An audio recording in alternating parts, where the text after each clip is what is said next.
احکامات اسلام میں نیند کے بارے میں کیا احکامات ہیں، کب سونا چاہیے اور کب بیدار ہونا چاہیے؟ غلام صاحب امریکہ سے پوچھتے ہیں۔ دیکھیں، قرآن مجید میں اللہ تعالیٰ نے جو سونے کے بارے میں احکام بیان کیے ہیں اس میں پہلی بات تو پتہ چلتا ہے کہ سونے کا اصل ٹائم رات ہے، دن نہیں ہے۔ دن میں بھی سونا ہے لیکن اصل جو سونے کا ٹائم ہے رات ہے۔ جیسے قرآن مجید میں اللہ کا ارشاد ہے وَجَعَلْنَا اللَّيْلَ لِبَاسًا، رات کو ہم نے لباس بنایا جو سب چیزوں کو ڈھانپ دیتی ہے، اور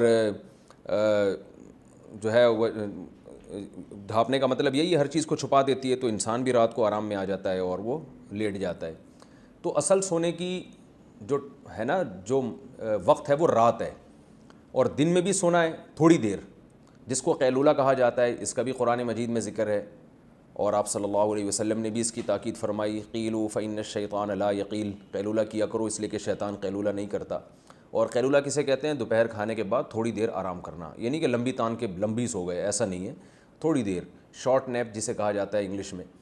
تو دوپہر کو تھوڑی دیر آرام کرنا یہ بھی حدیث سے ثابت ہے، اور رات کو سونا یہ تو قرآن و سنت سے ویسے ہی ثابت ہے، آپ صلی اللہ علیہ وسلم کا معمول بھی تھا۔ البتہ لمبی تان کے جو سونا ہے یہ قرآن و سنت کے خلاف ہے، جیسے کہ آج کل ہم سوتے ہیں، سو رہے ہیں تو پولیس آتی ہے اٹھانے کے لیے۔ اس کی دلیل بھی قرآن مجید میں کانوا قلیلا من اللیل ما یہجعون، فرمایا یہ راتوں کو بہت تھوڑا سویا کرتے تھے۔ دن میں تو ویسے ہی تھوڑا سونا ہے، تو رات کو بھی اتنا نہیں جتنا پبلک سو رہی ہے، اس کی نسبت تھوڑا۔ تو صحابہ کرام کی اگر ہم نیند دیکھتے ہیں، صحابہ تابعین کی، تو وہ نیند بہت تھوڑی ہوتی تھی۔ یہ جو آج کل مشہور ہو گیا نا 8 گھنٹے سونا صحت کے لیے ضروری ہے، یہ بالکل غلط ہے۔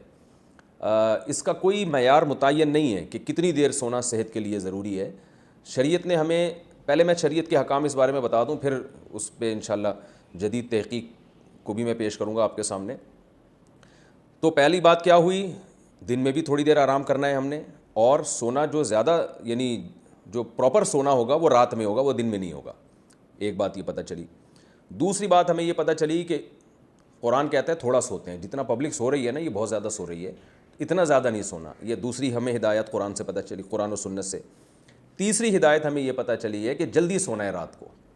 رسول اللہ صلی اللہ علیہ وسلم نے عشاء کے بعد نہ سونے کو اور گپیں مارنا، اور جیسے ہم لوگ کر رہے ہوتے ہیں آج کل، تو اس عمل کو بھی ناپسندیدہ قرار دیا ہے۔ عشاء کے بعد آپ صلی اللہ علیہ وسلم سو جایا کرتے تھے، جلدی سونے کا معمول تھا۔ تو یہ 3 چیزیں آپ اگر جمع کر لیں اپنی زندگی میں، تو اسلامی تعلیمات جو سونے کے بارے میں ہیں اس پر بھی عمل ہو جائے گا، اور صحت بہت ٹائٹ ہو جائے گی انشاءاللہ۔ تو یہ جو ہے نا کہ کم سونا، یہ جب ہی ممکن ہے کہ جب آپ سونے کی اس ٹائمنگ کو فالو کریں جو قرآن و سنت نے ہمیں بتائی ہے۔ اچھا، اس میں ایک بات یہ بھی ہے کہ آپ صلی اللہ علیہ وسلم عشاء کے فوراً بعد سو جایا کرتے تھے، پھر بہت جلدی رات کو اٹھ جایا کرتے تھے، پھر بہت لمبی لمبی تہجد پڑھا کرتے تھے۔ تو پھر فجر کی نماز سے، فرض نماز سے تھوڑی دیر پہلے آپ تھوڑی دیر آرام کیا کرتے تھے، بہت مختصر سی نیند ہوا کرتی تھی وہ فجر کی سنتوں کے بعد، یعنی ساری رات تہجد پڑھی آپ صلی اللہ علیہ وسلم نے، پھر صبح صادق ہوئی تو 2 رکعت سنت پڑھی، سنت جو مؤکدہ ہیں فجر کی، اس کے بعد تھوڑی دیر آپ آرام کرتے تھے سنت اور فرض کے درمیان میں، بہت مختصر سا لیٹ جایا کرتے تھے تھوڑی دیر۔ تو یہ بھی ہے، تو یہ اگر آپ ٹائمنگ فالو کریں نا، اس میں بہت فائدہ ہے صحت کو۔ اور لیکن اس میں ایک چیز یہ ہے کہ اس ٹائمنگ کو اور اتنی کم نیند کہ بہت تھوڑا سونا، یہ جب ہی ممکن ہے جب آپ کی باقی صحت اچھی ہو، اور سونے کی اسی ٹائمنگ کو فالو کریں آپ۔ اگر آپ عشاء کے فوراً بعد سو جائیں تو آج بھی میڈیکل سائنس کہتی ہے تھوڑی دیر سونا، یہ اس وقت کا تھوڑی دیر سونا کئی گھنٹے سونے کے برابر ہوگا، آپ کو اتنا فریش کر دے گا۔ اور اگر آپ رات کو دیر سے سوئیں گے تو کئی گھنٹے سو کے بھی وہ راحت آپ کو حاصل نہیں ہوگی جو جلدی سونے میں حاصل ہوتی ہے۔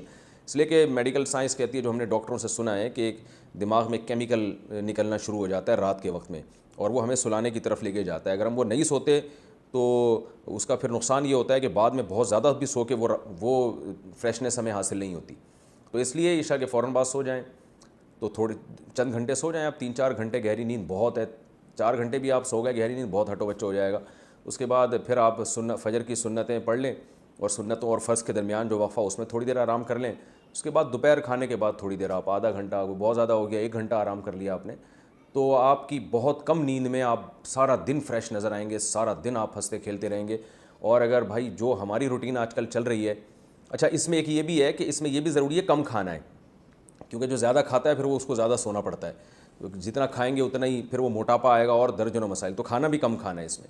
تو ہر لحاظ سے آپ اگر پوری شریعت کی تعلیمات کو فالو کریں گے پھر اس کو، ایسا نہیں کہ آدھی تعلیمات شریعت کی لیں آدھی آج کے رواج کے لے لیں تو پھر وہ صحیح حساب چلے گا نہیں، تو اسی حساب سے کھانا بھی پھر کم کرنا ہے آپ نے۔